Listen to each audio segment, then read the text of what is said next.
Well, friends, we have a great sermon planned for y'all this week. I know it seems like there's a lot of us here, three of us preaching, but we're actually going to be accompanied by a guest preacher in the form of a band, correct? Yeah, Darren Nicholson's going to be back with us this weekend.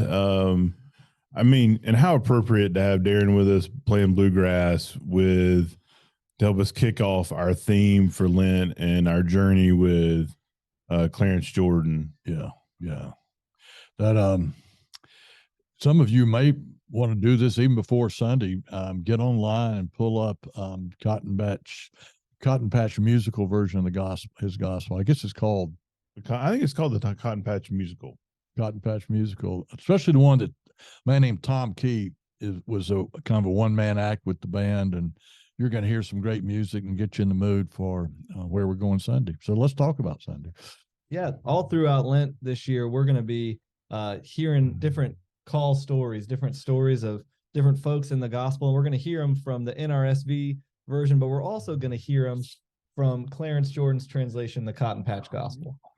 Clarence Jordan wrote, I think, 13 books, one about reading the Bible, but then the other 12 were all New Testament translations of the Bible in the vernacular, using places. I don't want to spoil the lead, but it's so fun how he used localized context of Georgia to write the gospel to make it, where everybody could read it. My father introduced me to Clarence Jordan. I was about 18.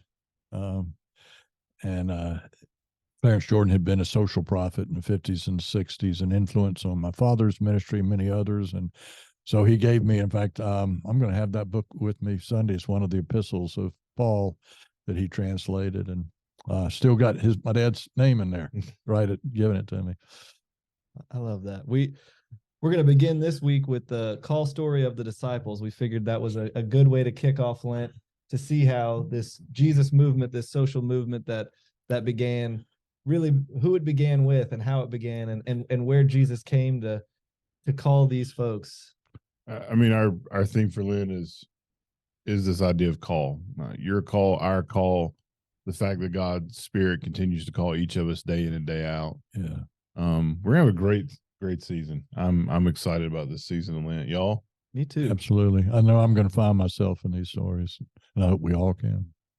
Well, we're not just going to have Darren Nicholson on Sunday. Tell us a little bit about the rest of the music, Luke. Our brass ensemble is going to be there. Our chancel choir. I mean, it's a great Lenten liturgy. We'll be switching up the doxology and that kind of thing as we do for new members at 8:45. New members at 8:45. It's what do we got in the afternoon? Yeah, this Sunday, February 26th at 3 p.m. in the Fellowship Hall, Building Bridges of Asheville will be showing a film and then having a panel discussion and kind of a call and response discussion about that film as we learn more about how we build racial equity here in Asheville. Building Bridges is sponsoring it, and our Church and Society committee is helping host it. And Chris Bainbridge, who's a member, also is on the board of Building Bridges and will be a part of that talk back. So we got a lot going on this weekend.